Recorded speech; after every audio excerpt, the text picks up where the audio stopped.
off with do's and don'ts. My top 3 do's are, of course, do your research. I did about 3 years of research before even adopting Teeny.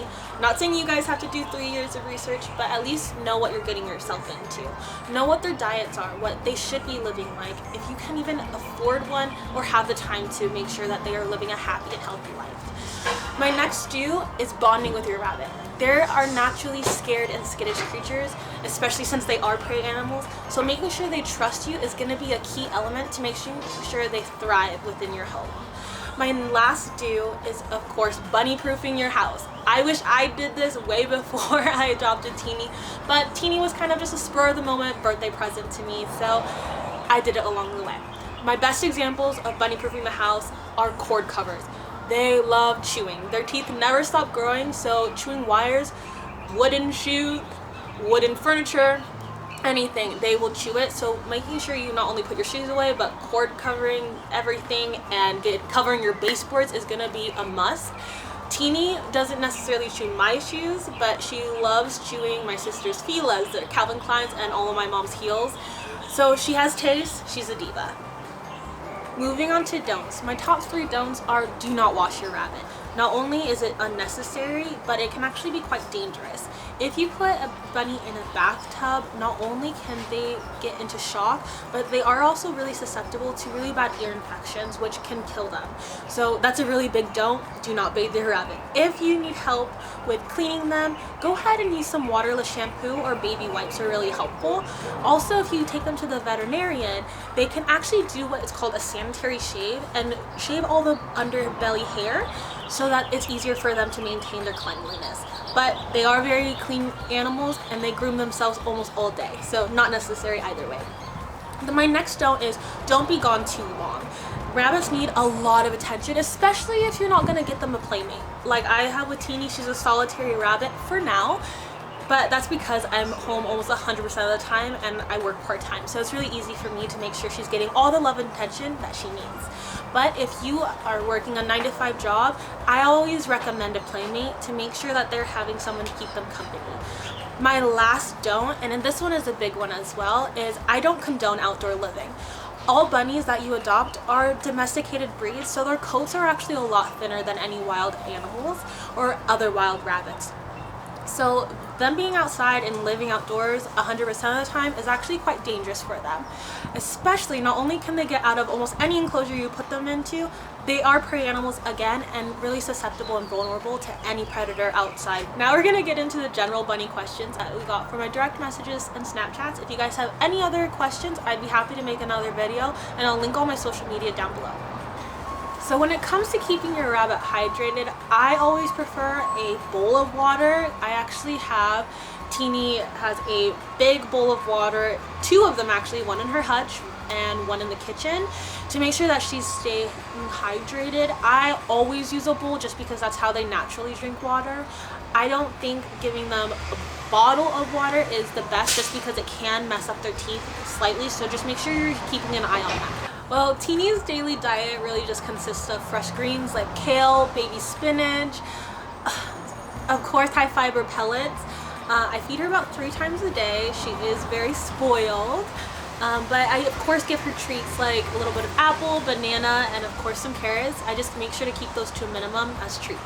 Well, Teeny has a really big personality, so she of course lets me know when she's ready to give love or wants cuddles, pets, anything like that. They kind of are like cats in that way, like they will let you know when they want affection, so don't try to force your love on them because they can get aggressive.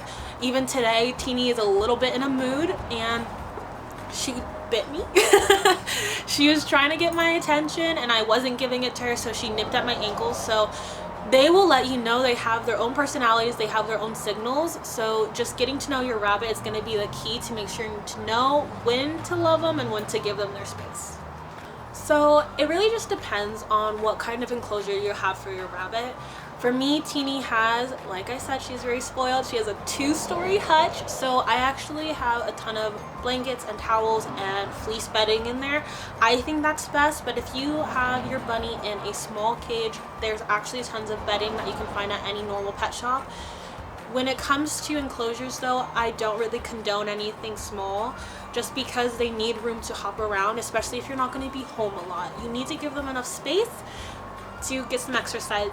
Since she is a free roam rabbit, she gets a ton of exercise. She gets to go outside and lounge and graze in the garden all day long. She actually comes in when she's ready, but if you don't have that luxury and you're not home all the time, I always suggest at least 4 to 5 hours of them being outside, being able to free roam, exercise, letting them outside if you are home around the afternoon. Just make sure you are keeping an eye on them, because again, they still are prey creatures and we don't want them to get snapped up by a bird. Something that I wish I knew prior to getting Teeny would probably be how expensive they are. I can't tell you how many times I just go in there to get hay for Teeny at the pet store and I end up dropping like $60, $70 just because they are quite expensive. They eat a lot of hay. They need to have access to hay 24/7. So hay is really expensive, especially if you're getting the brand that I like, which is Oxbow. I trust that brand so much. But also just getting them toys and making sure they're engaged and have tons of things. I'm not sure if you see Teeny's toy right there, but she dropped that in water today, so I'm letting it dry. But yeah, they're very expensive. That is one thing I wish I knew prior before getting Teeny. Not that it would sway me to not get her, because I'm obsessed with her. You can 100% house train a rabbit. Teeny is 100% house trained. I would let her free roam 100%, but right now she's at 99%, just because I do live with my mom and she prefers to make sure that Teeny is away during the night when we're all sleeping so she doesn't get into anything too naughty. I'm gonna have to go with option C. No, they aren't hard because you love them so much, so anything you do for them you're doing out of love and it's because you want to. But yes, they can be very difficult animals and pets to take care of. They're a lot more work than I would say a dog or a cat. I don't recommend them for anyone really younger than maybe 15, but even then again, you know, at that age they're still going to school and then people go to college, so it really depends on the person to make sure that you have the time to make sure that you're giving your bunny all the love and attention they need. Bonding with a rabbit it can be difficult just because, like I said, they are scared, timid creatures. But I got Teeny at a point in my life where I wasn't working, I wasn't going to school, and I had the luxury of time to be able to bond with her.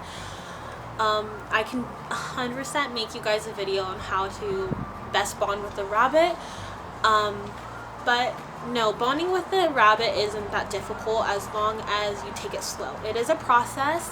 You need to make sure you're giving them time to get to know you, get to know the environment, just because if you just bring a rabbit into your house, they're not going to automatically love you.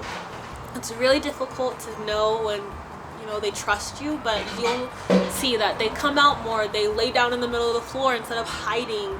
So bonding with a rabbit, it's a process but not difficult, and you'll be able to do it, I promise. She runs around my feet in circles. She also does that to all my family members. She really loves them. She loves my mom, who my mom refers to Teeny as her grand bunny, so shout out to you, Mom. You picked a good one. But Teeny also gives me tons of kisses, and rabbits aren't just like dogs. Dogs just lick to lick because they are such affectionate creatures, and a lot of other animals will also lick and kiss just because of salt on the skin, but that's the difference with rabbits. They don't do that. They only kiss and lick for affection, so it's really rewarding when your bunny gives you that first kiss. I remember when Teeny did that on the tip of my nose when I first met her. Oh my gosh, my heart soared. So that's a couple of signs. They also tug at the back of your pants.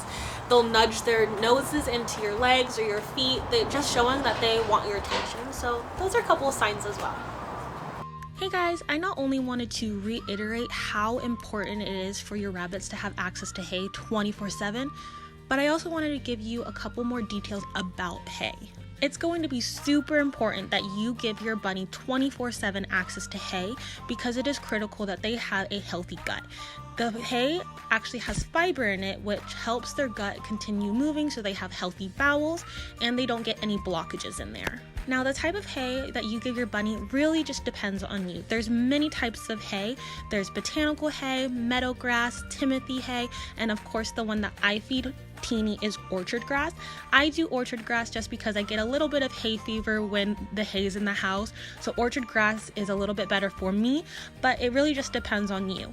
So with any type of hay, there's actually going to be slight difference in sweetness, crunchiness, and anything like that, and you can really let your bunny decide which will be best for them.